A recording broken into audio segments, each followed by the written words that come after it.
Podes fazer a escuridão brilhar. Só tu podes emocionar-me. Traze-me essa cor. Encher o meu coração De amor. Só tu podes causar essa mudança. Quando me agarras, eu entendo essa dança. Dá-me a tua mão, tu és o meu único destino.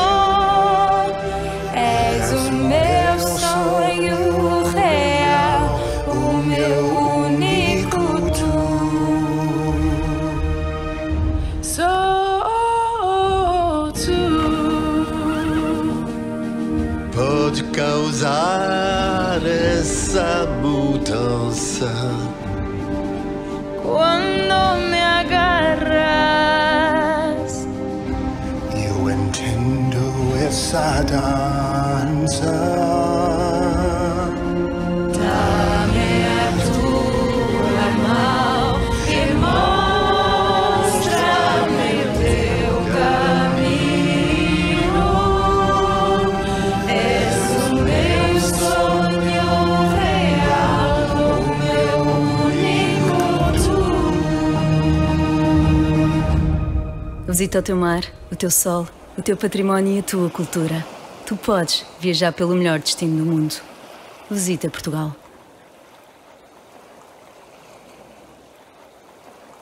Bom dia a todos. Estamos aqui neste que é o último dia do 5º Congresso Luso-Brasileiro dos Auditores Fiscais. Antes de darmos início ao painel, eu queria saudar não só as pessoas aqui presentes, mas também os palestrantes que nos acompanham remotamente e também todas as pessoas que têm estado nas redes sociais a seguir o evento.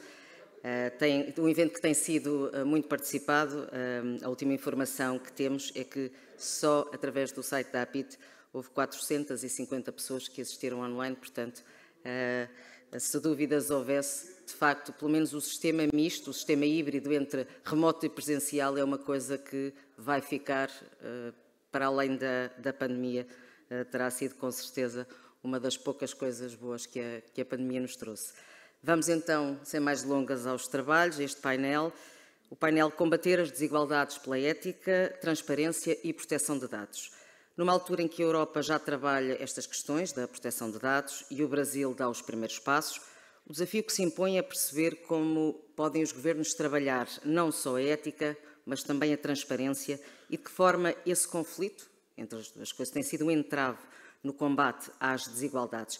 Apresentamos agora então os oradores deste painel. Chamo ao palco Eduardo Castro Marques, é licenciado em Direito da Universidade do Porto e sócio da Cerejeira Namora Marinho Falcão Advogados.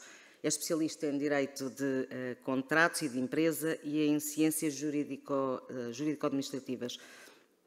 Foi fundador, Jurídico-Administração, peço desculpa, foi fundador e presidente da direção da Associação de Jovens Juslaboristas. Paulo de Moraes, bem-vindo também, é licenciado em Matemática, com um MBA em Comércio Internacional e doutorado em Engenharia e Gestão Industrial, é professor universitário e investigador na Universidade Portucalense. Foi membro do núcleo fundador da Transparência e Integridade, foi também perito no Comitê Europeu Económico e Social e do Conselho da Europa. É presidente da Frente Cívica e autor dos livros Da Corrupção à Crise, Portugal, Janela do Futuro e o Pequeno Livro Negro da Corrupção. Remotamente temos connosco André Horta, a quem dou também as boas-vindas, diretor do Comitê Nacional dos Secretários de Fazenda dos Estados, bacharel em Administração, Direito e Filosofia. Além de auditor fiscal estadual, é autor de diversas obras e textos relevantes, dos quais salientam os demais assuntos da reforma tributária, desigualdades, degeneração assimétrica do federalismo e a obstaculização do crescimento económico.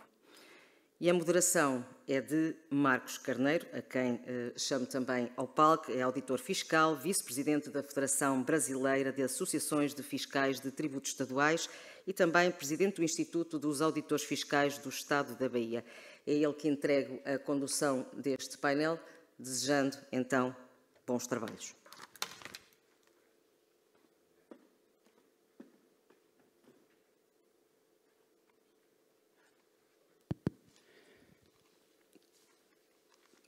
Bom dia aos queridos portugueses e brasileiros, neste 15 de outubro de 2021.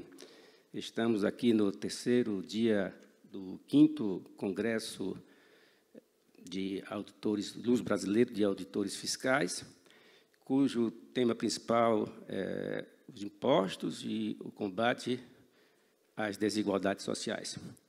E neste bloco de hoje, nós iremos abordar a temática de como combater as desigualdades através da ética, da transparência e proteção de dados.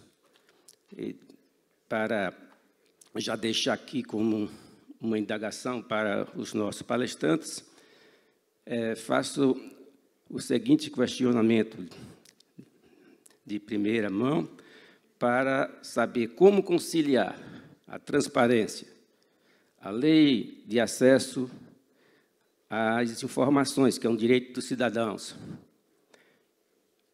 Como fazer essa conciliação com a proteção de dados? E adiciono também com a questão do sigilo fiscal, que tanto nós devemos também preservar. Com a palavra, então, de logo, para o primeiro expositor, o doutor Eduardo Marques.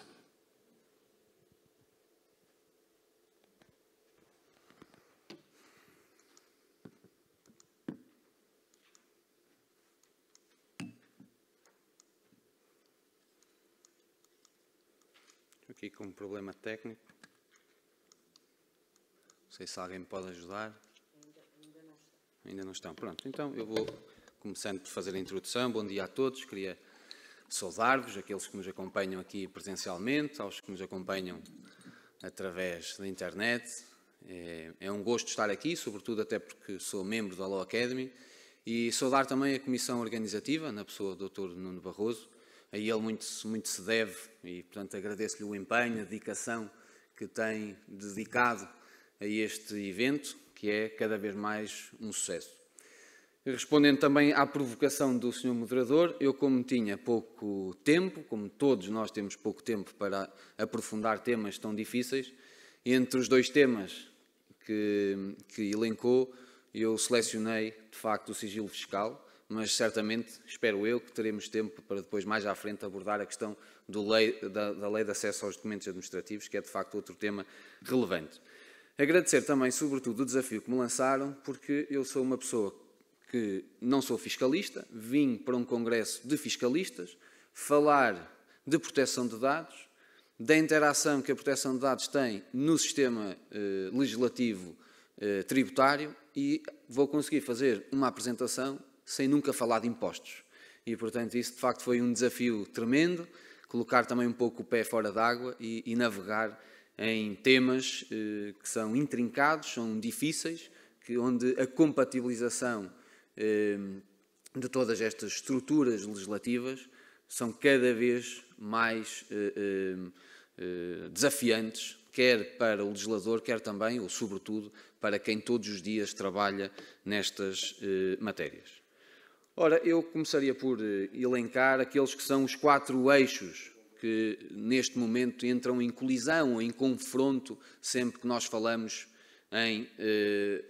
na atividade da autoridade tributária e da legislação da proteção de dados pessoais.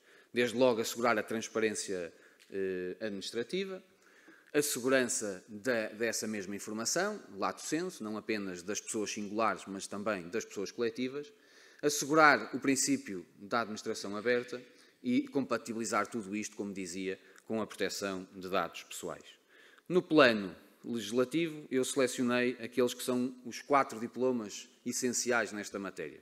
Desde logo o Regulamento Geral de Proteção de Dados, o Decreto-Lei 92 de 2004, que assegura a regulamentação da interconexão de dados entre a Autoridade Tributária e a Segurança Social, a Lei Geral Tributária e, por fim, aquela lei que veio conformar, executar o RGPD. Para isso, era fundamental nós percebermos de onde é que viemos e, neste momento, onde estamos. Nós viemos da Declaração Universal dos Direitos do Homem, em 48, a primeira vez que a matéria da proteção de dados ou da reserva de intimidade da vida privada foi tratada. Seguiu-se, em 50, a Convenção Europeia dos Direitos do Homem, em 81, a Convenção do Conselho da Europa, até que chegamos, finalmente, a um marco histórico a nível europeu, com a Diretiva de 1995. É esta diretiva que marca claramente uma regulamentação fragmentada, apesar de tudo, mas uma regulamentação à escala europeia no que à proteção de dados diz respeito. Foi exatamente através desta diretiva que, por via da transposição, nós, em Portugal, tivemos a Lei de 98, a velhinha e já morta Lei de 98, que nos guiou até, bem recentemente, até ao Regulamento Geral de Proteção de Dados. Em 2001 há um regulamento importante, é importante também que eu aqui o refira, foi a partir desta data que aparecem pela primeira vez os DPOs, Data Protection Officer, ou encarregados de proteção de dados nas instituições, nos órgãos comunitários.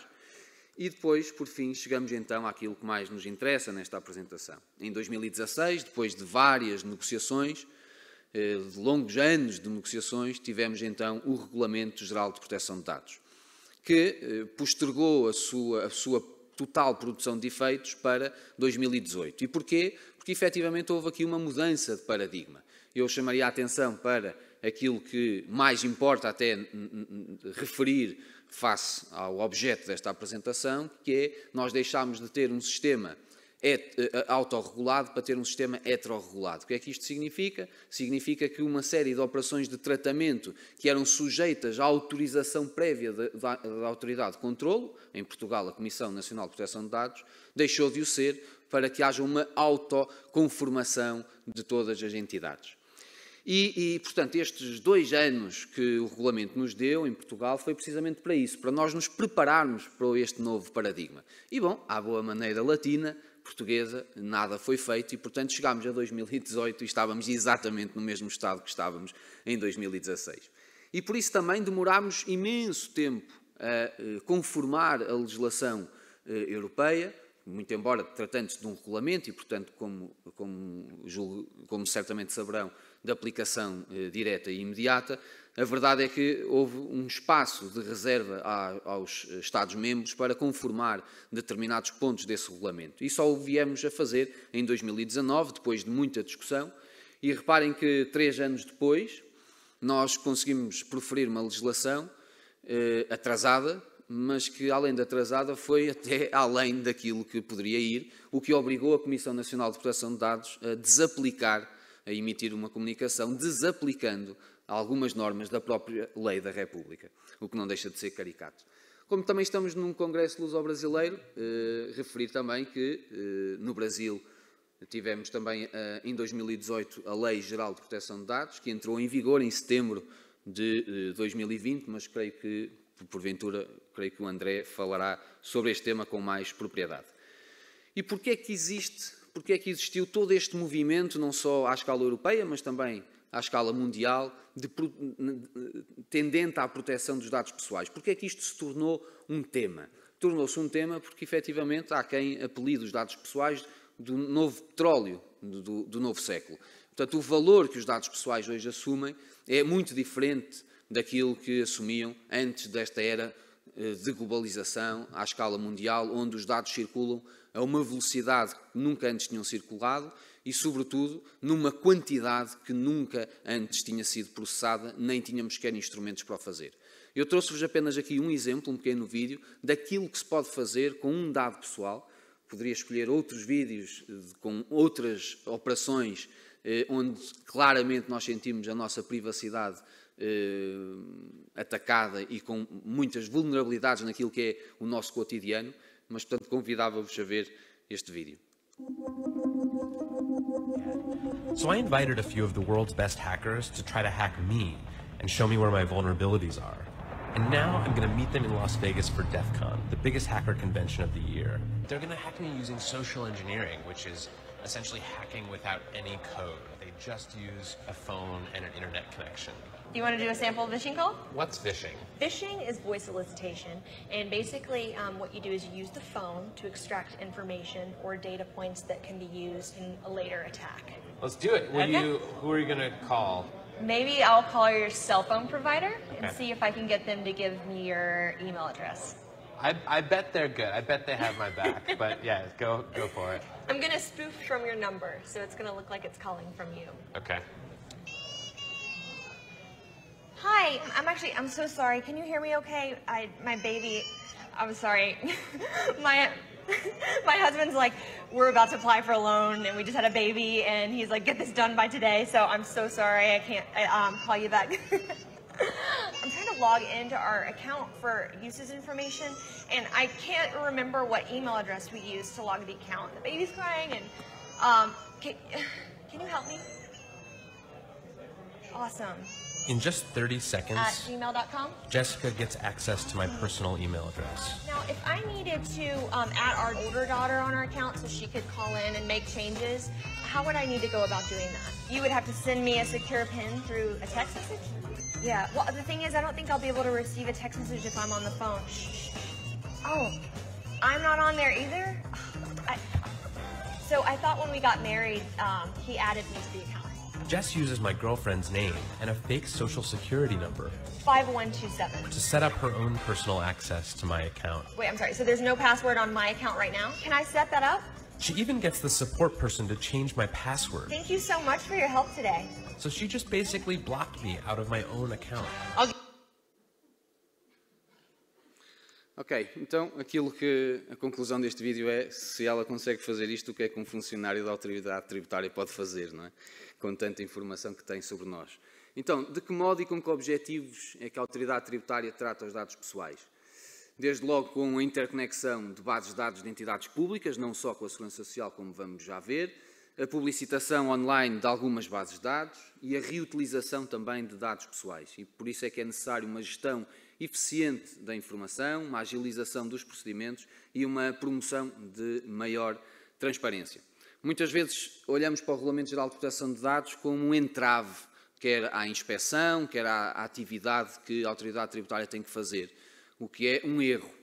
Aliás, estas são as bases de licitude e é um longo rol extenso onde cabe tudo aquilo que são a prossecução das atribuições da autoridade tributária ou de outras organizações, outras entidades públicas, e por isso é absolutamente essencial nós termos a real noção que o RGPD nem serve para travar nada, mas também não serve para cobrir nada. E recordo quando o RGPD veio à luz do dia, que muitas entidades públicas deixaram até de publicitar no BaseGov, que é um portal onde são partilhados publicamente os contratos públicos. Algumas entidades deixaram de partilhar o nome do adjudicatário suportante-se no RGPD. Obviamente que, como dizia, o RGPD não serve nem para travar, mas também nunca serve para retirar transparência, para destruir aquilo que demorou décadas a construir, que é a transparência na administração pública.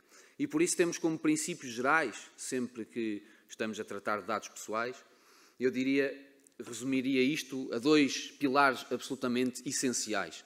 O princípio da minimização e o princípio da rastreabilidade. Em qualquer organização, nós temos que reduzir ao máximo o número de dados pessoais que tratamos, ao necessário, os dados pessoais necessários àquela atividade que estamos a fazer, e reduzir ao máximo o número de pessoas que têm acesso a essa informação. E isto leva-nos ao segundo pilar, que é o pilar da rastreabilidade. A nossa organização deve ser madura o suficiente para nós conseguirmos perseguir os fluxos de informação e saber como é que um dado pessoal entra, em que estrutura informática, através de que documento e qual é o fluxo que ele persegue dentro da organização até terminar na sua conservação e eventual, se assim for necessário, eliminação.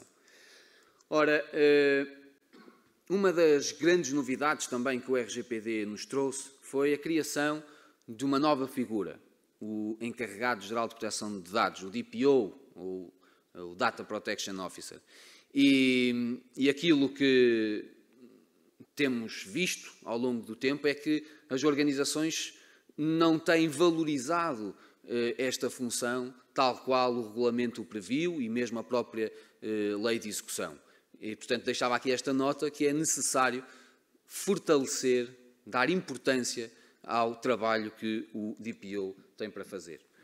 Nessa lei de execução há um artigo importante que refere que o tratamento das entidades públicas não deve ser feito, o tratamento dos dados pessoais não deve ser feito para finalidades diferentes daquelas que foram indicadas na recolha, a não ser que se trate de uma operação de tratamento excepcional, onde o interesse público esteja assegurado. E isto é absolutamente fundamental assegurar, até porque a própria Lei Geral Tributária prevê, consagra, um dever de sigilo e confidencialidade relativamente a esta matéria, que abrange todos os dados de natureza pessoal, vincula todos os dirigentes, funcionários e agentes da administração pública e, bem assim, todos aqueles que, não sendo agentes, não tendo um vínculo direto com a administração, possam, esporadicamente, exercer essas funções, designadamente técnicos de informática ou outros prestadores de serviços. Ora, aquilo que existe muitas vezes é um confronto entre aquilo que são os objetivos de investigação, também do Ministério Público, e por isso houve uma colisão, um confronto em que o Ministério Público pretendia aceder a todos os dados das bases de dados da Autoridade Tributária, e isso obrigou a uma alteração da Lei Geral Tributária no artigo 64, que hoje prevê essa quebra de sigilo, fazendo depender a cedência dessa informação de um despacho da autoridade judiciária. Também sabemos que é possível a apresentação pública de listas de contribuintes cuja situação tributária não esteja regularizada, e isso foi possível através da autorização em 2006 da Comissão Nacional de Proteção de Dados. Como vos disse no início, este sistema de autorizações deixou de ser necessário e, portanto, temos aqui um exemplo daquilo que é publicitado todos os anos no portal das finanças, com a identificação do responsável pelo tratamento, da finalidade e da categoria dos dados pessoais que podem ser publicitados. Relativamente ao Decreto-Lei 92/2004, vejam que, e era isto que queria dizer, o único diploma que regula a interconexão das bases de dados entre a Autoridade Tributária e a Segurança Social data de 2004. E como o mundo mudou desde 2004. E como o mundo mudou.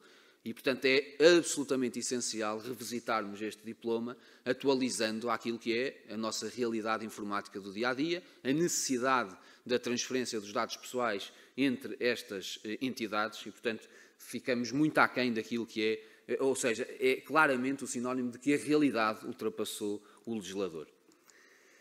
Dizer também que, se é preciso revisitar este tema, este diploma, relativamente à interconexão entre a Autoridade Tributária e a Segurança Social, é também necessário ir mais além, porque hoje essa interconexão não se faz apenas com a Segurança Social, faz também com outras entidades, com outras necessidades. E dizer-vos também que essa interconexão, além dessa legislação, precisa de um nível de maturidade de proteção que, infelizmente, não temos visto na nossa estrutura tecnológica pública. E por isso é que o Expresso fazia notícia disso mesmo, e também o relatório do Centro Nacional de Cibersegurança nos diz exatamente o mesmo. Ou seja, aquilo que nós sentimos é que os ataques, os incidentes com ou sem vulnerabilidades têm vindo a aumentar. Estes são dados de 2019 face a 2020 e aumentou em todos os setores de atividade. Eu que sou advogado, recordo-me de um estudo que foi feito nos Estados Unidos em que 60% das sociedades inquiridas nesse estudo, sociedades de advogados, em 2018, se não me falha a memória, assumiam já ter sido, ter sofrido um ataque e ter sido comprometida a sua estrutura informática. E, portanto, isto de facto é um tema que nos deve preocupar a todos. Relativamente também à divisão entre setores, entre entidades privadas e entidades públicas, ainda é, sobretudo, ainda são as entidades privadas que suscitam o maior interesse do comprometimento destas infraestruturas, mas é certo também que os ataques às infraestruturas públicas têm vindo também a subir substancialmente. Ora, então, que principais riscos temos pela frente? Em primeiro lugar, e da maior importância, a centralização estadual da informação dos cidadãos, que é, aliás, proibida pela Constituição. E aquilo que nós sentimos no nosso dia-a-dia é que existe um Big Brother autêntico em que o Estado tem ferramentas que nos conseguem monitorizar passo a passo. A que horas é que nós acordamos, qual foi a viagem que fizemos, qual foi a receita que consultámos no Google, onde é que trabalhamos, que compras é que fazemos online. Enfim, há um conjunto, um manancial de informação que claramente não pode ser monitorizada e muito menos centralizada em qualquer instituição. Depois, outro tema que é da maior importância é quando estas entidades, e designadamente a autoridade tributária, recolhe os dados com uma determinada finalidade, mas depois de os ter dentro de casa, usa-os para outra finalidade. E daí é ser absolutamente essencial termos o quê? Um encarregado-geral de proteção de dados, isento, vigilante, atento, e quando digo um encarregado-geral de proteção de dados não significa ter uma pessoa, porque aquilo que deve acontecer, sobretudo com organizações de maior dimensão, é serem equipas a trabalhar estes temas. Outro ponto importante é a definição de perfis. O que é que isto significa? Significa que nós, com esta informação toda, conseguimos claramente definir perfis de comportamento do ser humano. E isso, obviamente, que o RGPD proíbe expressamente, mas, como julgo que estará a ficar claro da minha intervenção, existe um grande divórcio entre o dever ser, ou seja, entre o RGPD e o ser, aquilo que acontece todos os dias nas entidades públicas. Eu tenho um conhecimento aproximado de como funcionam os municípios portugueses, de como funcionam alguns serviços de finanças locais e, de facto, existe ainda um distanciamento muito significativo entre aquilo que eram as pretensões do Regulamento Geral de Proteção de Dados e da própria Lei de Execução e depois aquilo que vai acontecendo na prática. Outro risco é os ataques cibernéticos, já falei sobre eles, e também a violação de dados. Ainda recentemente assistimos a um episódio, mais uma vez no BaseGov, onde foram publicitados dados pessoais que não o deviam ter sido, de menores, de pessoas portadoras de deficiência, e isso revela bem, porque ao que parece foram as próprias entidades que carregaram esses dados, revela bem a pouca preocupação que ainda vamos tendo sobre estes temas. Então, mais do que fazer o diagnóstico, também importa apontar um caminho para o futuro. E a primeira recomendação, que é feita, aliás, pela própria Comissão Europeia, é começarmos pelo início. Isto significa que, sempre que nós construímos uma plataforma informática, ela deve respeitar determinados princípios. Falamos, adiantando-me um pouco no tema, entre privacy by design e privacy by default. Isto significa que todos aqueles que constroem plataformas informáticas, todos aqueles que constroem plataformas de fluxo de informação, onde haja fluxos de informação de dados, devem, desde logo, desde o início, ter determinados princípios relacionados com a ética e com o direito, que na sua construção possam ajudar a ter um nível de maturidade superior. Depois, a questão da atualização legislativa sobre a interconexão de dados. É essencial nós regularmos esta matéria. Apostar no compliance permanente no setor público e nas autoridades públicas é um dado importante. A sensibilização e a formação profissional transversal. E porquê é que está aqui dito transversal? Está transversal porque nós muitas vezes, nas entidades públicas, achamos que só os chefes de divisão é que devem ter este tipo de formação. Quando depois percebemos que quem está ao telefone, se calhar é a melhor porta de saída ou de entrada de determinada informação. E portanto, esta formação transversal tem que garantir que todos aqueles que trabalham, que têm operações de tratamento de dados, possam ter noção do valor e da importância do instrumento do seu trabalho.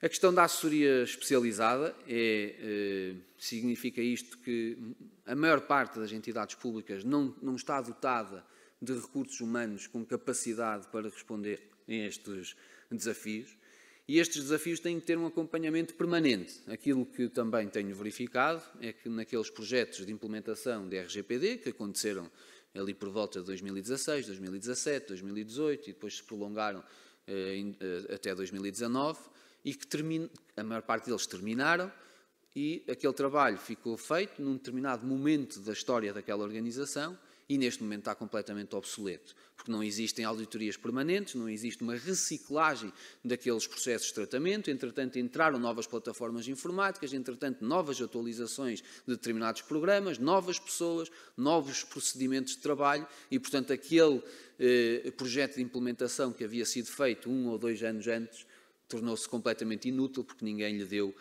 seguimento. Outra questão é nós testarmos a nós próprios e, portanto, fazer pen tests, penetration tests, periodicamente à nossa organização, permite-nos perceber que nível de proteção é que nós temos. E julgo que isso tem sido feito um trabalho de sensibilização em algumas entidades públicas, com sucesso, permitindo corrigir algumas vulnerabilidades que o sistema possa oferecer. E, portanto, e já estou a terminar, tentando cumprir escrupulosamente o tempo, metade da nossa conversa foi sobre o cumprimento do tempo e, portanto, eu farei por o cumprir. Aquilo que eu deixava como guião de trabalho também para a autoridade tributária e para as organizações públicas é, em primeiro lugar, conhecermos a nós próprios, é fazermos um diagnóstico organizacional, mapearmos todos os fluxos de informação e os dados pessoais, informar e sensibilizar as pessoas, todos os recursos que trabalham com esta matéria, com todos estes procedimentos. Depois não podemos, naturalmente, tratar tudo ao mesmo tempo. Em organizações de grande dimensão é essencial priorizar os riscos e atacar resolvendo aqueles que nos oferecem maior potencialidade de vulnerabilidade, elaborando também, por fim, essas políticas e procedimentos internos, por forma a que quem chega possa rapidamente apreender a cultura organizacional em matéria de privacidade, manter um registro de evidências e, por fim, é aquilo que vos dizia, o processo é ongoing, é permanente, é de monitorização contínua e, portanto, exige um acompanhamento que não tem sido, infelizmente não tem sido feito ao longo dos últimos anos. Era isto que eu queria partilhar convosco, cumprindo o meu tempo, dizer-vos que, mais uma vez, que é um gosto estar aqui convosco e disponibilizar-me para qualquer questão que possam ter. Muito obrigado.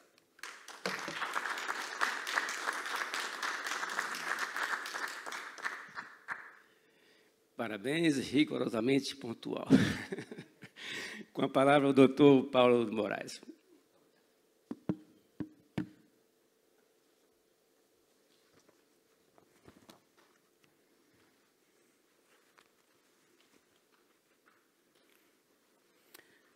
Muito bom dia a todos. Queria saudar os que estão presentes na sala, aqueles que nos veem através das redes, agradecer muito à organização o convite e, em nome de todos os membros da organização, destacar o Dr. Nuno Barroso, que me formulou este convite, agradecendo muito o facto de poder estar aqui a partilhar convosco um conjunto de preocupações que tenho.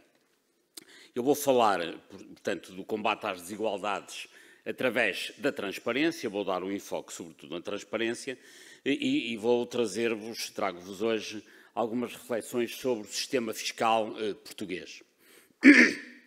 O sistema fiscal português é um sistema fiscal que é filho da Revolução de 25 de Abril.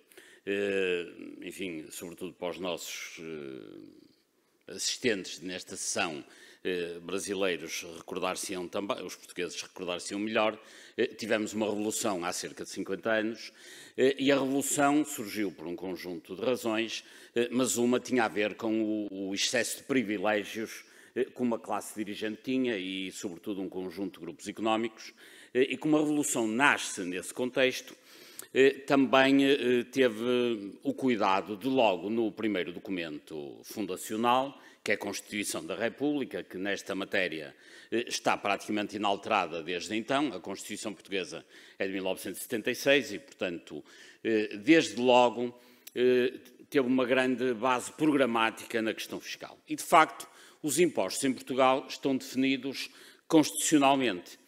Não só está definido o tipo de impostos que existem, portanto, impostos sobre o rendimento das pessoas singulares, impostos sobre o rendimento das empresas, impostos sobre o consumo e impostos sobre o património, mas estão todos neste pequeno artigo, e não só o artigo define quais são os impostos, como define qual a sua natureza e como é que devem ser, de facto, digamos, funcionar em termos de sistema fiscal.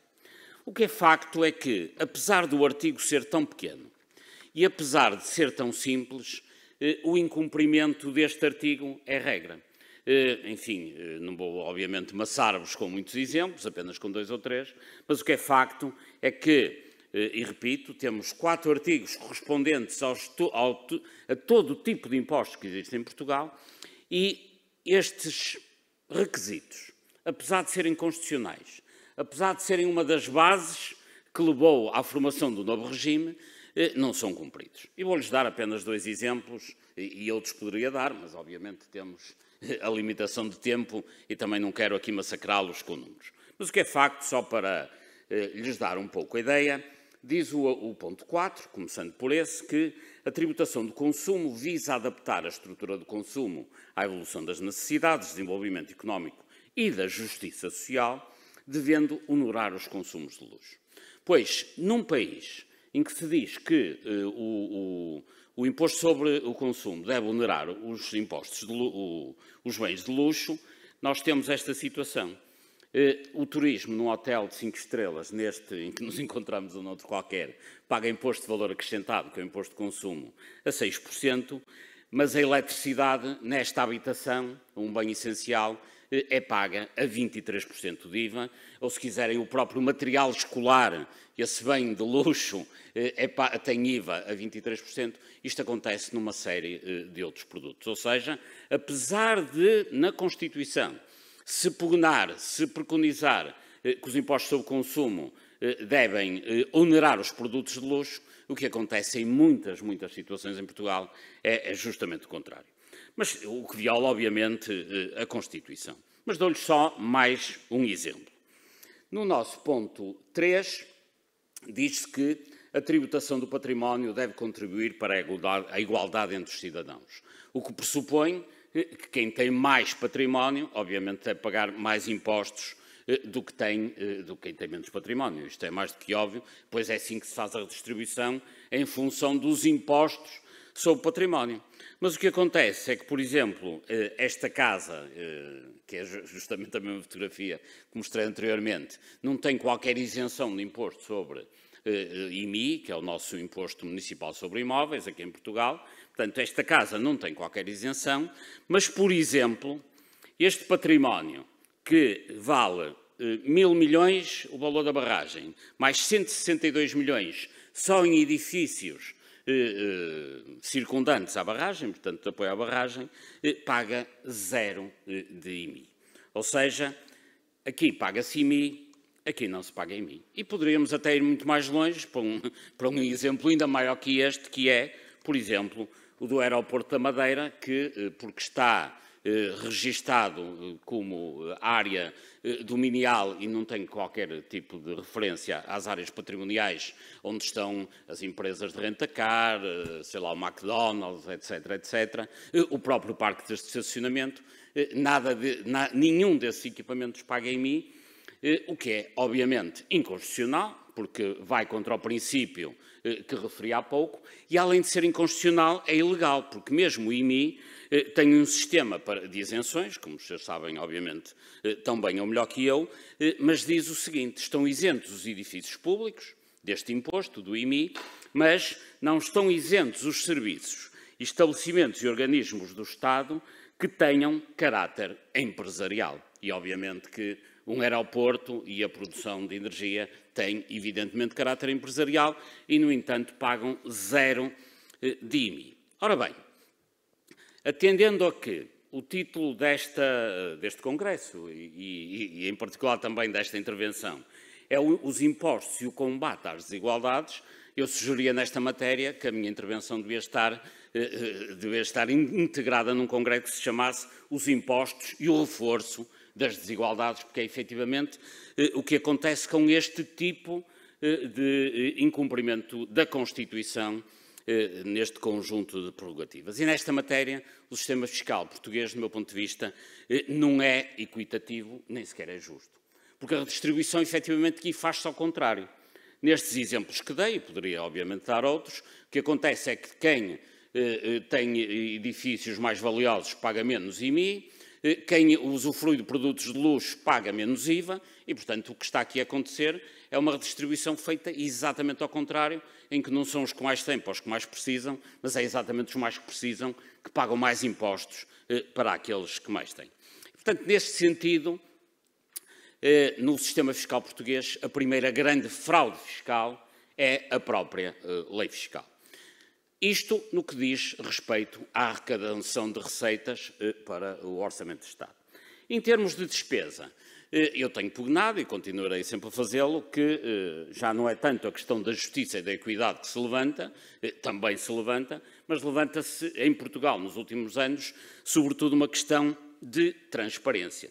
Quando nós temos um Orçamento de Estado, que aliás em Portugal foi apresentado há 3 dias, bem recentemente, a grande preocupação que todos deveriam ter, em termos de opinião pública, em termos dos decisores políticos, em termos, enfim, dos comentadores, era, de alguma maneira, tentar escrutinar onde é que o Estado vai gastar o seu dinheiro. E, em boa verdade, a transparência serve justamente, a transparência noutros processos, mas neste também, para prevenir a corrupção em primeira instância, conflitos de interesse e fraudes na gestão de dinheiros públicos. Mas esta transparência tem que ser efetivamente exercida, não basta apenas proclamá-la.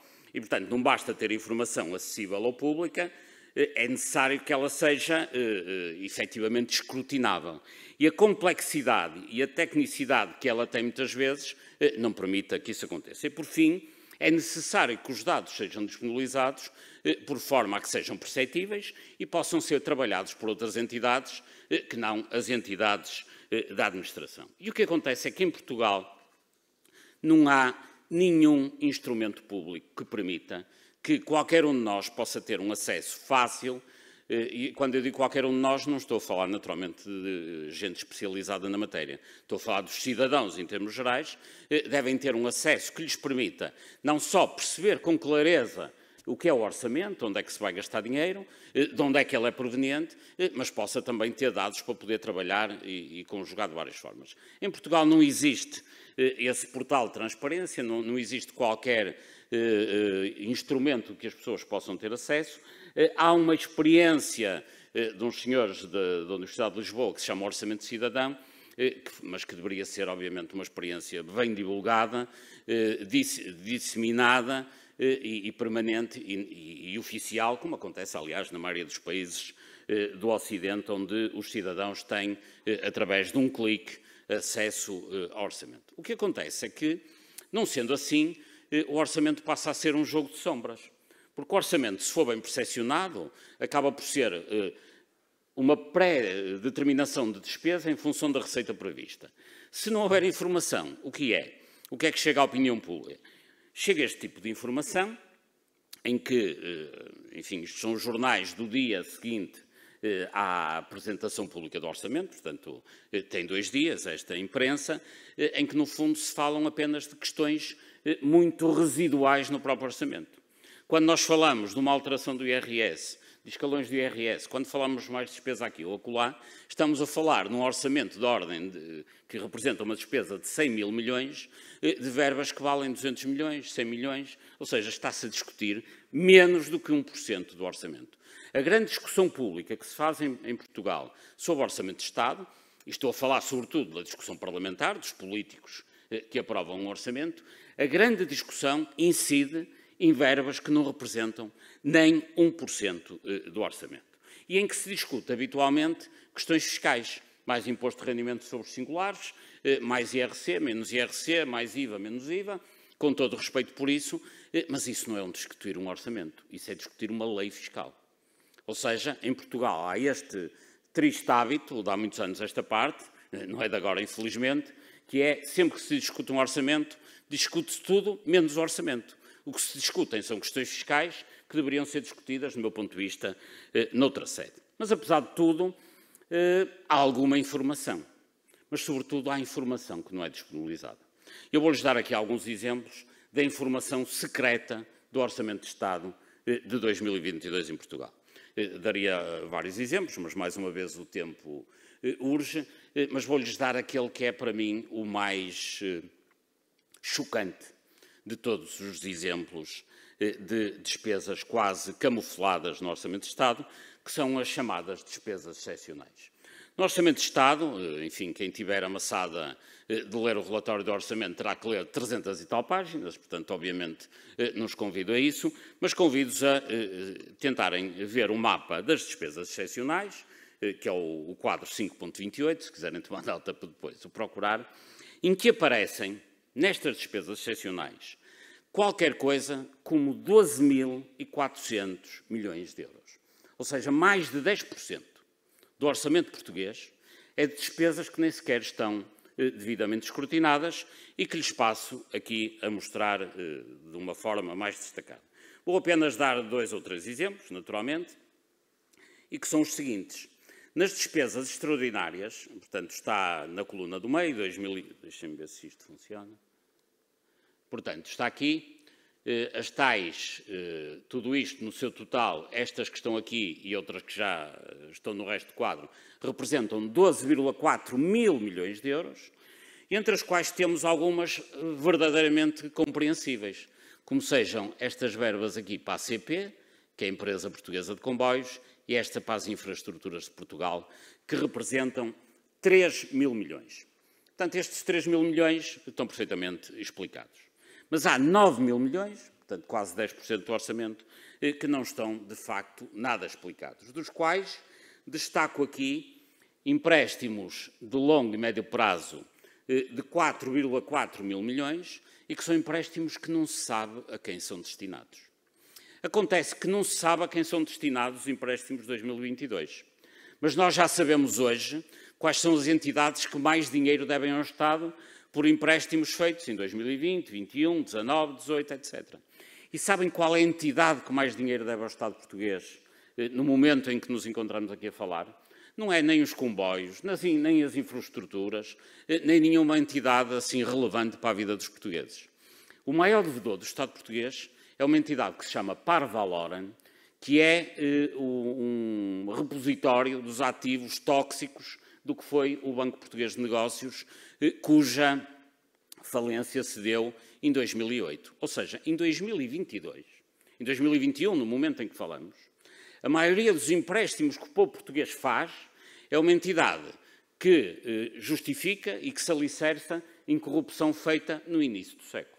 Ou seja, andamos com os nossos empréstimos, com o dinheiro dos contribuintes, a fazer empréstimos relativamente a uma corrupção que se deu já no início do século.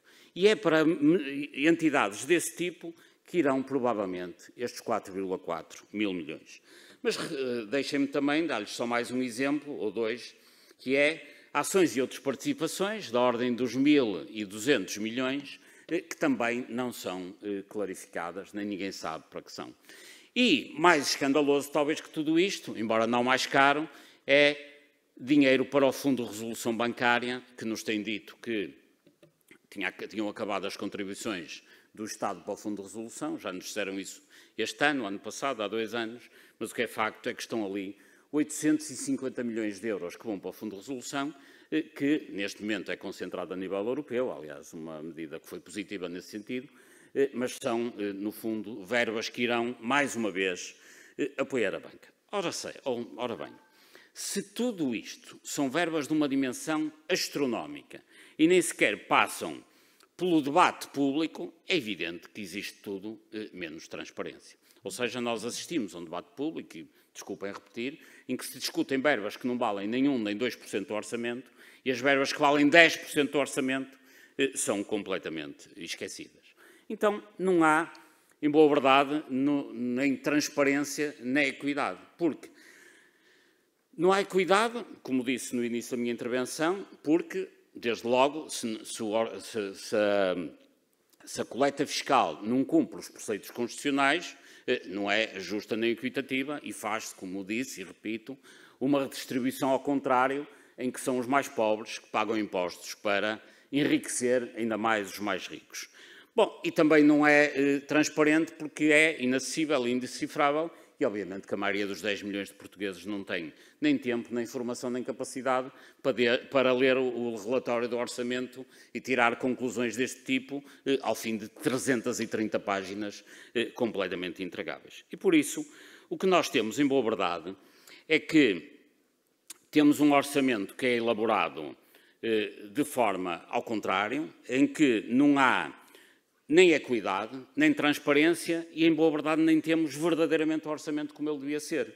Porque um orçamento que, no quadro constitucional em que vivemos, deveria ser algo que devia ser feito por esta ordem, ou seja, em função do conjunto de preceitos constitucionais de que falei aqui, ainda por cima são poucos e claros, em função destes direitos constitucionais, deveria haver uma lei fiscal que cumprisse a Constituição e, de seguida, devia-se fazer um orçamento que seria o quê? A determinação da despesa em função da receita prevista, face à fiscalidade vigente e aos direitos constitucionais. Ora, o que nós temos é exatamente o contrário. Temos um orçamento de pernas para o ar, que funciona como? Que é, os políticos decidem qual é a despesa, em primeiro lugar. Depois, lançam impostos sobre tudo que mexe, à direita e à esquerda, para conseguir ter despesa, para ter receita, desculpem, para satisfazer clientelas, para satisfazer grupos económicos, etc, etc. Bom, e os direitos constitucionais, pura e simplesmente, acabaram, porque nesta matéria, em termos de matéria fiscal, em termos de redistribuição fiscal, a Constituição da República Portuguesa verdadeiramente morreu. Muito obrigado.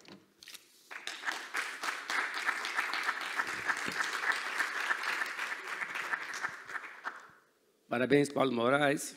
Ainda restaram 2 minutos. Com a palavra agora, o doutor André Horta.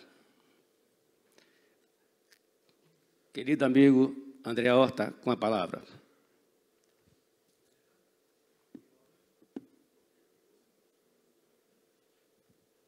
Sem som, André, por favor, ativar o som.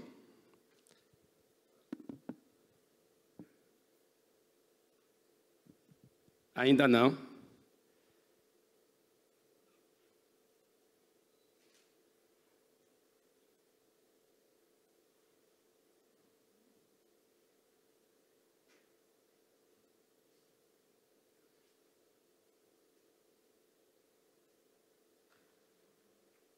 Ainda não, André. O som ainda não foi ativado.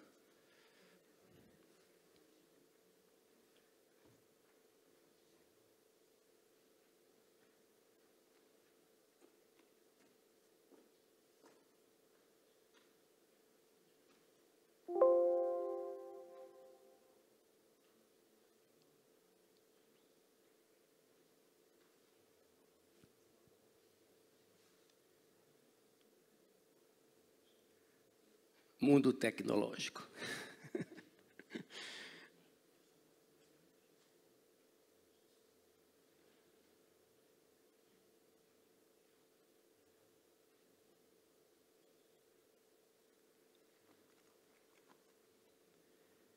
Enquanto André Horta não consegue entrar, se... Pronto. Agora está conseguindo ouvir? Agora sim, André. Ótimo. É o velho método de reiniciar, não é? Marco. Queria dar bom dia aqui a todos. Eu já tinha soltado o tempinho aqui, na primeira vez que você me chamou. Saudar aqui o Eduardo, o Paulo Moraes, pelas brilhantes palestras que foram aqui apresentadas. E gostaria de começar falando sobre um autor paraibano chamado Ariano Suassuna, que eu fui assistir uma palestra dele aqui em Natal, no Rio Grande do Norte, no Brasil, e quando ele falou que estava marcada aquela palestra, né, e que o pessoal da organização tinha ligado para ele para poder alterar, e estavam um pouco constrangidos. Olha, a gente pode alterar o tema? Aí ele falou, não, tranquilo, tal. E o pessoal ficou tão agradecido que ele disse que se sentiu constrangido. Aí ele falou, olha, é o seguinte, você me desculpe, mas eu nunca me preocupei que alterasse o tema, porque eu também nunca segui o tema. Eu sempre falei do que eu quis. Então, eu fico um pouco constrangido com essa sua gratidão. Às vezes eu me sinto, claro que o Ariano faz isso por uma irreverência que procura humor, né? A gentileza e a adesão dele eram claras, né? O que estava ali. Mas às vezes eu me sinto assim também quando eu vejo um título, quando a generosidade dos realizadores aqui, né, colocaram vários núcleos, né, combater desigualdades com ética, transparência e proteção de dados. Porque, evidentemente, eu vou aqui me encaminhar pelos signos que me são mais particulares, né? Signos que dizem mais respeito à questão da transparência e da desigualdade e da ética, né? O Eduardo aqui já se debruçou sobre a questão da proteção de dados e o Paulo trouxe a transparência no sentido que é mais universalmente tratado, que é justamente essa questão dos dados do orçamento, da percepção dos números públicos.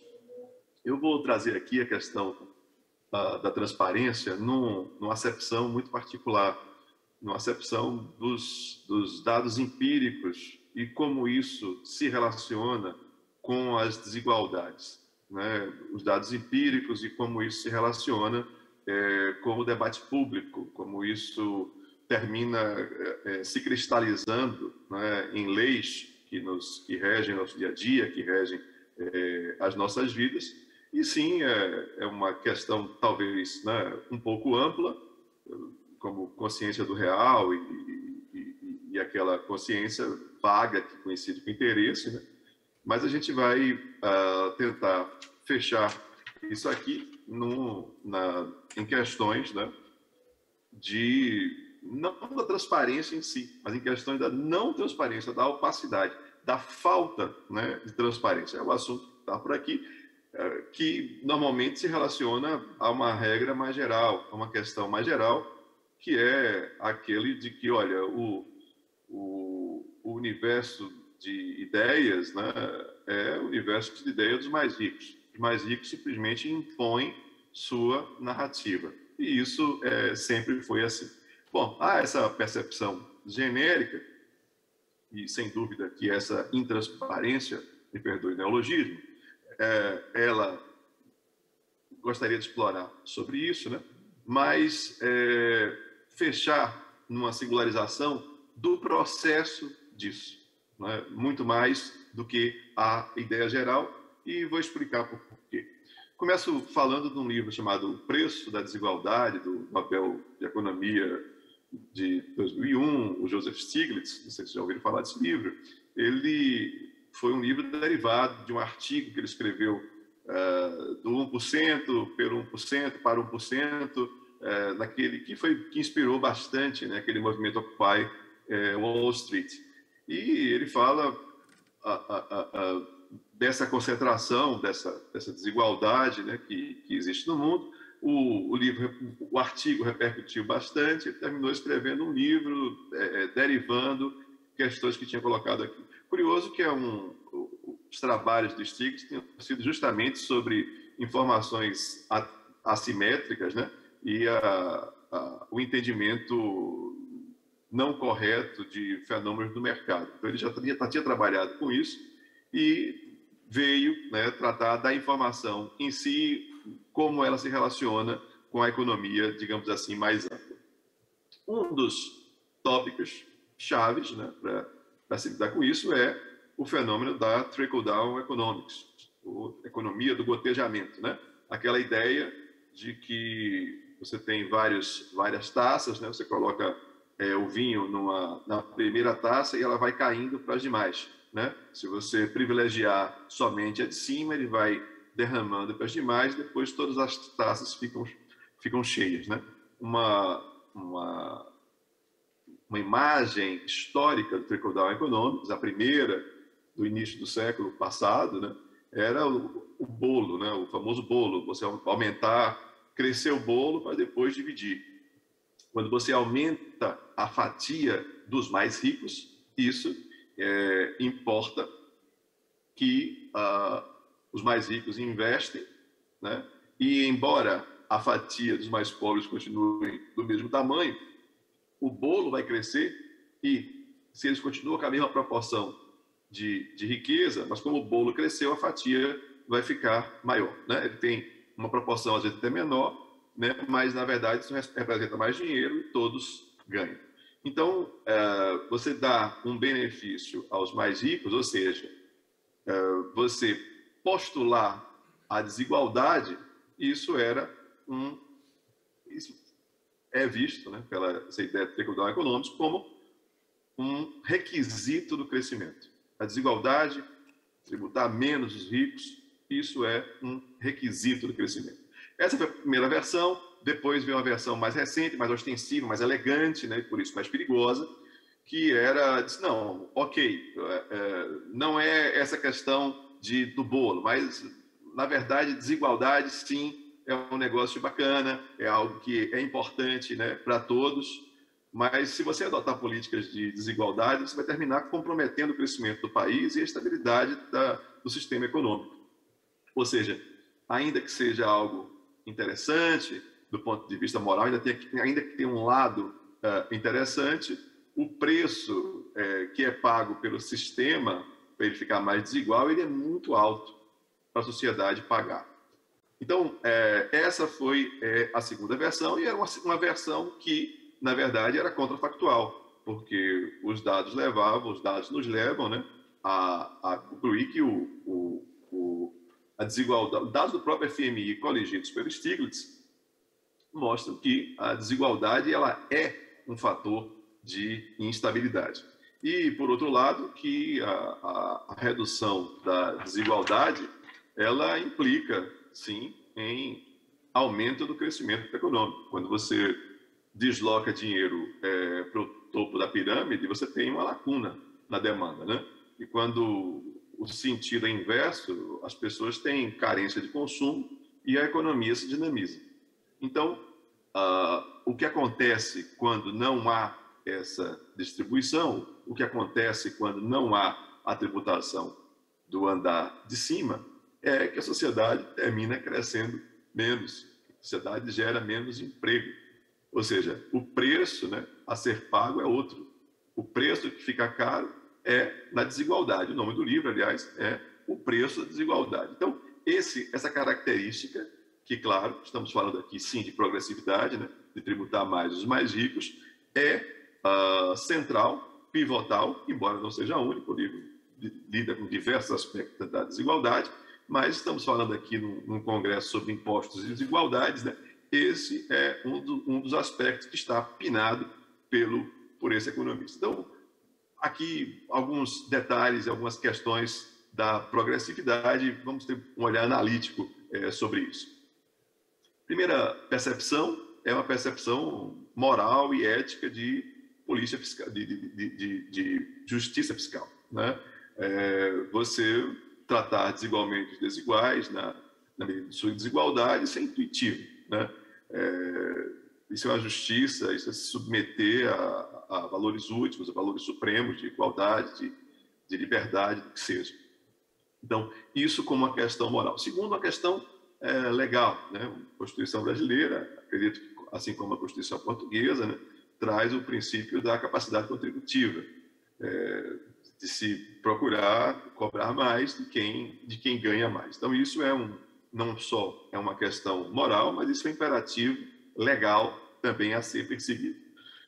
Terceiro, a questão de expressão de vontade democrática, não é? Esse ano se renovou uma pesquisa que sempre se faz no Brasil e se apurou esse ano, foi o índice mais alto de todas as edições dessa pesquisa, realizada pelo Datafolha e pela Oxfam do Brasil.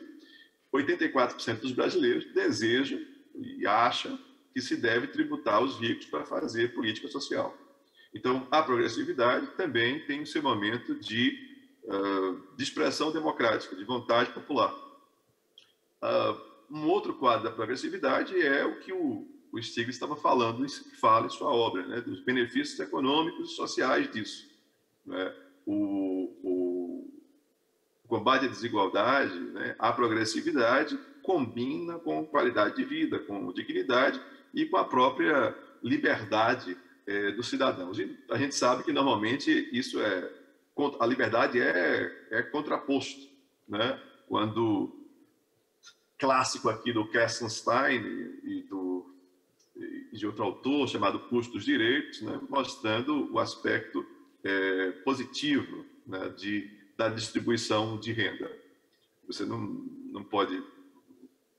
A liberdade é um bem. Quando você vai para uma festa onde a bebida é free, significa que você entra na festa e tem acesso direto à bebida, né? Então, liberdade é o acesso direto ao bem. Liberdade não é você chegar para um sem-teto e dizer, olha, você é livre, você pode, se você quiser passar suas férias todos os anos na Indonésia, numa praia da Indonésia, você é livre para isso, né? E, mas, olha, eu não consigo nem comprar comida, como é que você está querendo que eu passe as férias lá? Então, não é esse tipo de liberdade negativa, liberdade falsa, né? Liberdade muito propalada pelo liberalismo, né? É uma liberdade positiva, uma liberdade verdadeira, uma liberdade de ter acesso realmente, ter o poder realmente de escolher e poder pegar, estar realmente à mão disso aqui. Então, os impostos proporcionam essa liberdade. Isso se torna um elemento, né, de valorização do mercado. O mercado onde tem uma boa demanda é o mercado mais valorizado. E isso, finalmente, o quinto aspecto que eu queria trazer aqui é a questão da equalização das assimetrias do mercado. A gente sabe que a relação dos detentores de capital e da maioria das pessoas, né, que vendem o seu trabalho é uma relação absolutamente assimétrica com os frutos, né, do trabalho, com os frutos das ações comerciais, das ações empresariais. Uma parte termina se apropriando muito mais do que outra parte. Então, a progressividade, ela termina reduzindo essa desigualdade, essa assimetria que acontece nas apropriações que há das relações privadas dos bens econômicos. Mais recentemente, foi publicada, ano passado, uma pesquisa chamada As Consequências Econômicas de Grandes Cortes de Impostos para os Ricos. Isso foi publicado pelo David Hope, não sei se eu cheguei a procurar em jornais portugueses e não encontrei. Deixa eu ver se eu coloco aqui para vocês essa notícia. Deixa eu ver se eu consigo fazer rapidinho. Tá aqui. Acho que deve estar aí para vocês, né? Então, isso é uma pesquisa dos economistas da David Hope, da London School of Economics, e do Julian Limbeck, do King's College de Londres. Então, se analisou aí 18 países durante 50 anos e se viu que, quando você corta os impostos para os ricos, o que acontece simplesmente é o aumento de desigualdade. Isso não melhora desemprego, isso não aumenta crescimento da economia. Essa pesquisa foi publicada ainda durante a pandemia e os formuladores de políticas da Inglaterra estavam preocupados porque precisavam de recursos para poder investir durante a pandemia e o Hope, numa entrevista sobre esses assuntos a uma rádio inglesa, falou, olha, não se preocupe, pode aumentar impostos para os ricos porque só temos expectativas positivas com esse tipo de postura para o mercado. Deixa eu voltar aqui. Pronto. Bom, então, essa percepção, embora seja torrencial, embora seja comum, embora seja do dia a dia de todas as pesquisas que foram feitas no último século, né, a gente sabe da falta de transparência disso no debate político. A gente sabe que as lendas, os mitos que favorecem os mais ricos é que eles terminam submetendo, terminam fazendo com que a lógica seja, não, se eu reduzir isso aqui, eu vou conseguir mais investimento. Então, como se chega a isso? Qual é a parte importante disso? Vários autores já se debruçaram sobre esse problema da assimetria da informação sobre essa falta de transparência entre as pesquisas, entre o senso comum, né, e a capacidade de colonização pelos mais ricos do senso comum. Eu vou citar aqui o Keynes, no final de sua obra maestra, de sua obra-prima, a Teoria Geral do Juro de Período da Moeda, dizendo o seguinte, cito, os homens objetivos que se julgam livres de qualquer influência intelectual são, em geral, escravos de algum economista defunto. Os insensatos que ocupam posições de autoridade e que ouvem vozes no ar destilam seus arrebatamentos inspirados em algum escriba acadêmico de certos anos atrás. Estou convencido do que a força dos interesses escusos se exagera muito em comparação com a firme penetração das ideias. Então, esse é o aspecto processual que eu queria destacar aqui, que pelo menos é aludido, né, pelo Keynes, não é desenvolvido, mas é aludido pelo Keynes, que é a força que existe da alienação entre a ideia e o interesse, né? O interesse, ele seleciona, geralmente, pessoas, né, que defendem determinadas ideias, às vezes defendem, inclusive, sensatamente, defendem honestamente, né, determinadas ideias, têm essa percepção, mas elas são selecionadas para o debate público e são catapultadas, né, ao investimento de autoridade. E isso termina, claro, contaminando o senso comum pela própria capacidade do capital de colocar esses debatedores ali. Então, já não enxergamos mais o interesse. O que nós enxergamos aqui é simplesmente essas pessoas repetindo esses mesmos adágios, né, no debate público. E acontece a famosa triangulação, né? Isso é algo da epistemologia, né? Quando você tem métodos diversos que levam à mesma conclusão, a probabilidade dessa convergência ser mera coincidência é baixa, né? Quando você vê uma pesquisa que diz algo, quando você vê uma autoridade de uma área dizendo a mesma coisa, e quando você tem uma experiência com isso, né, que afirma isso, essa coincidência de dados vai dizer, não, isso só pode ser verdadeiro. Não existe isso no trickle-down economics, mas existe o excesso de autoridade, a repetição da fonte de autoridades investidas repetindo aquilo ali. Então, se repete tanto que termina a se levar a crer.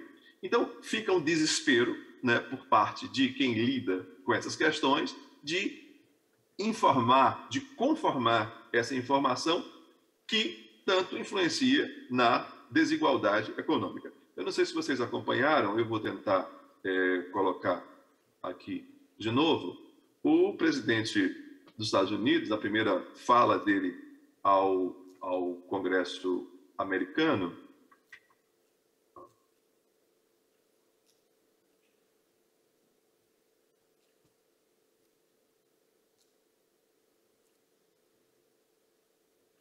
o Biden, né, fez questão, né, de citar isso no seu discurso, de tuitar isso ao seu discurso.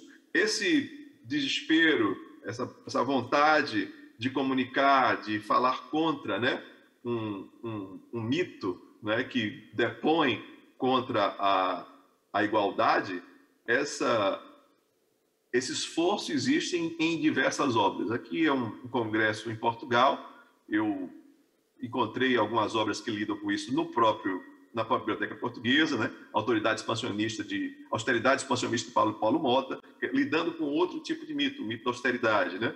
Aqui tem também Não Acredite Tudo Que Pensa, né? Mitos da Era da Austeridade, do Zé Soeiro, Nuno Serra, a Austeridade é um Grande Erro, de Florian Schuy, e diversos outros livros que tratam, né, dessa assimetria, dessa informação. Eu queria concluir aqui com as estratégias de ação.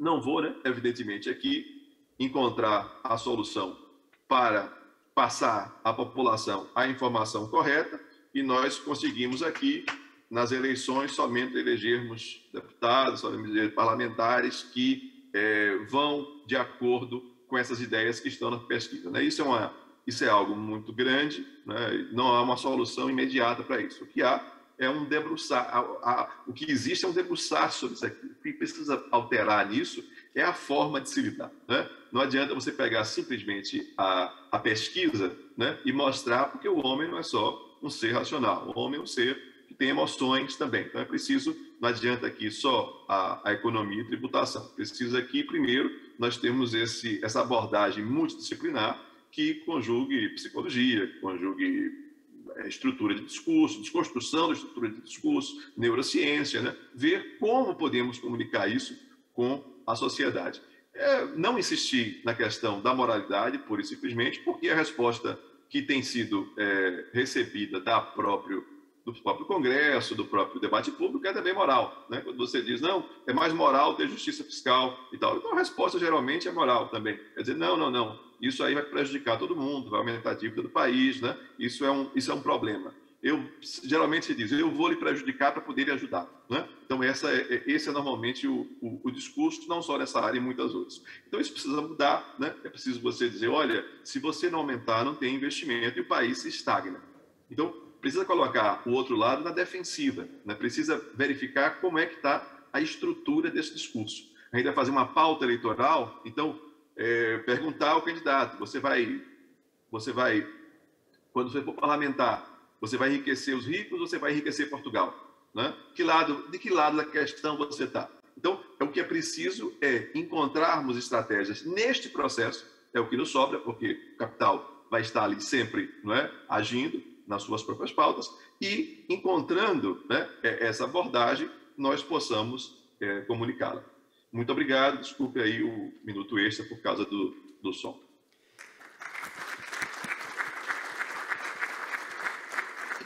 Parabéns, André Horta. O tempo que você ultrapassou foi deixado por Paulo Moraes. Nós, então, concluímos este bloco dentro do previsto.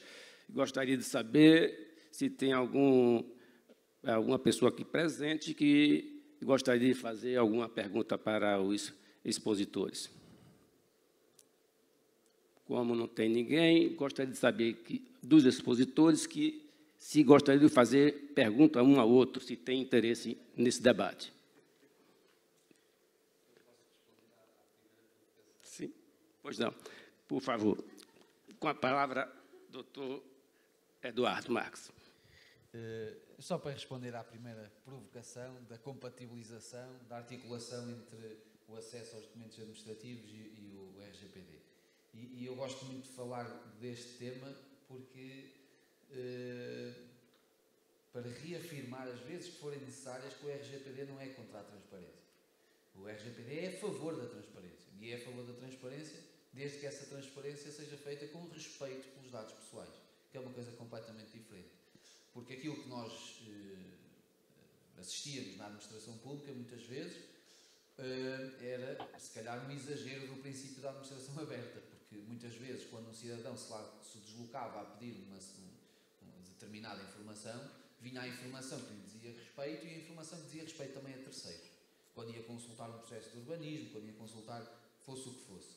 E, portanto, aquilo que o RGPD veio fazer, assegurando, compatibilizando, respeitando o preceito constitucional de acesso aos documentos administrativos, desde que seja truncada, expurgada a informação desnecessária ao objetivo, à finalidade da consulta do cidadão. E por isso é que existe na LADA também uma figura que é o RAD, o responsável de acesso aos documentos administrativos, que essa pessoa deve estar em articulação permanente com o encarregado de proteção de dados. E, portanto, são essas duas pessoas que têm que encontrar o ponto de equilíbrio naquilo que deve ou não, a informação que deve ou que não deve ser cedida ao cidadão quando ele se dirige à entidade pública. Portanto, só para deixar claro que o RGPD não é nenhum entrave à transparência, antes pelo contrário, o RGPD é amigo da transparência, fomenta a transparência, apenas vem colocar determinadas regras que são também elas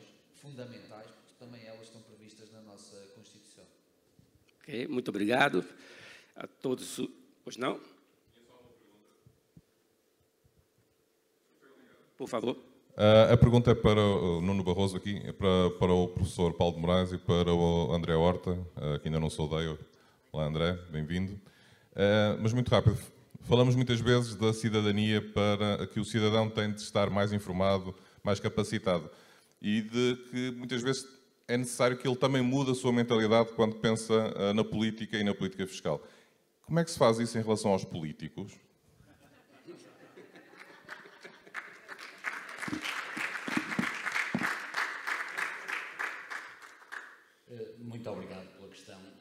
é uma questão central, que é a questão da cidadania, que é, enfim, teria muitas formas de responder a essa questão, que é extensíssima, mas pegaria pelo ponto que é, há realmente em Portugal, e penso que no Brasil também, mas conheço obviamente a realidade portuguesa, uma falha enorme de cidadania.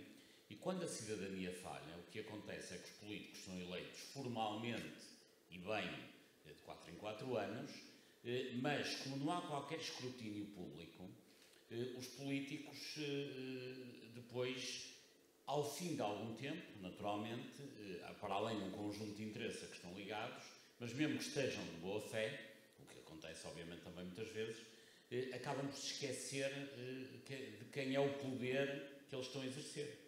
E o que acontece é que um político que exerce um cargo sem escrutínio permanente, sem uma cidadania ativa, ao fim de algum tempo esquece que é mandatário de um poder popular e passa a tornar-se um mandante.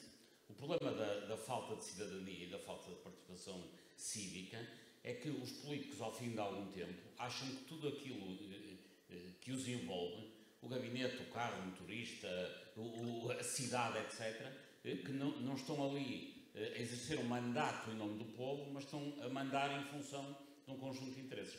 Eu acho que a falta de cidadania tem esse problema, que é a falta de escrutínio. E isso acontece muito em Portugal, de facto, como as pessoas não participam, depois o resultado acaba por ser este, para além de todo um conjunto de outros fenómenos, como a corrupção instalada, etc., que são gravíssimos. Mas mesmo sem isso, com um povo anestesiado, como acontece em Portugal, e sem capacidade de participação cívica, os políticos deixam e esquecem um mandato de que são detentores. É claro que é muito difícil haver participação cívica numa sociedade, e com isto acabo, em que cerca de mais de 2 milhões de portugueses são pobres, portanto, tecnicamente pobres, e, portanto, não têm tempo para se preocupar com a comunidade, têm a se preocupar com a sua economia doméstica, tentar que não lhes cortem eletricidade, ter comida no frigorífico, pagar as propinas dos filhos quando isso é necessário, e, portanto, estamos a falar de mais de 20% da população portuguesa. E depois há um outro problema, que esse é muito português e julgo também brasileiro, que é, há uma certa classe média que tem um conjunto de privilégios que não quer perder. E como não quer perder esses privilégios, prefere que a coisa não agite muito. Nós temos claramente esse problema em Portugal, mais centralizado em Lisboa e no Porto, mas um pouco por todo o país, e que é um problema que vem da geração anterior e acaba mais com uma angústia do que propriamente com uma solução para isto. Mas é assim, mesmo antes de 25 de Abril, nós tínhamos uma classe média, enfim, com meios, não havia problemas de emprego para a classe média.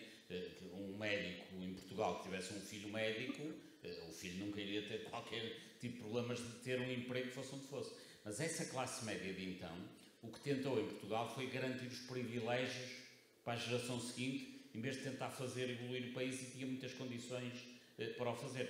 Bom, isto manteve-se até hoje, com outras características, que é, hoje, as pessoas que estão com algum conforto económico em Portugal, a sua maior preocupação é conseguirem transferir isso para os seus filhos e não tentar modificar a situação da sociedade e transferir isso para toda a comunidade.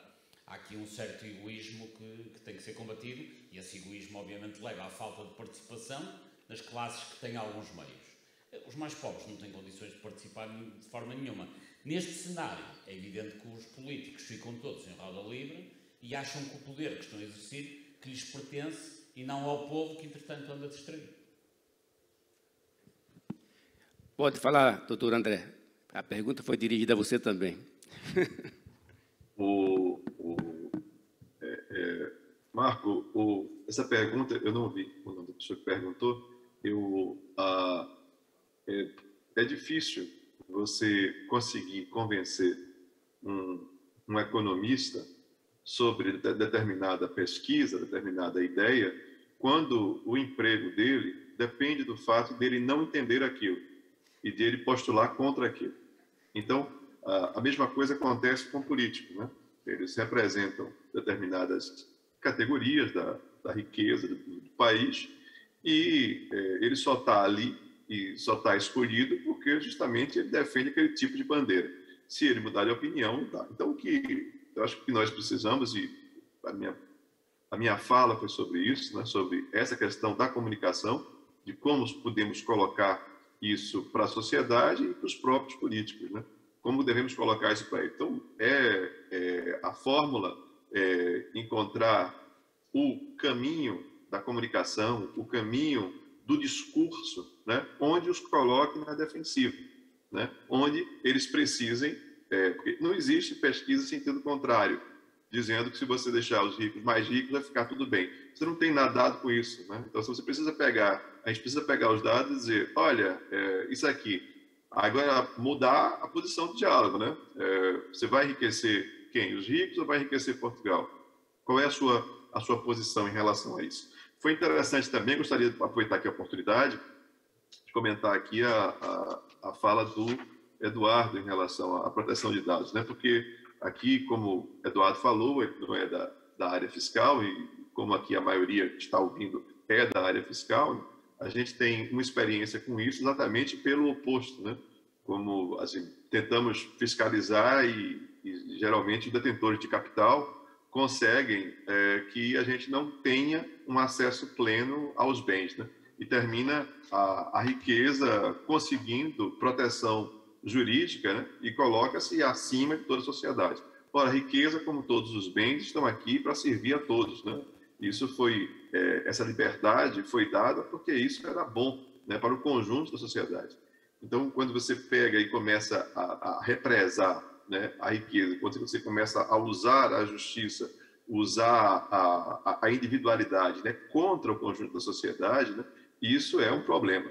E agora, interessante fixar e concordar com o Eduardo com toda a fala dele, né, de que isso não pode ser pretexto, claro, né, para você ferir o cidadão. Isso não pode ser pretexto para você deixar livre o cidadão. O que nós temos hoje, acho que mais que o público, né, muito mais do que o público, é esse poder, essa entrada, esse controle de dados pelo próprio privado, né? Há pouca regulamentação e há um grande controle nosso pelo lado privado. Eu sou auditor, já trabalhei com esses sistemas, né? Quando eu vejo a qualidade de dados que essas redes sociais, que esses donos de redes sociais de grandes grupos têm, né?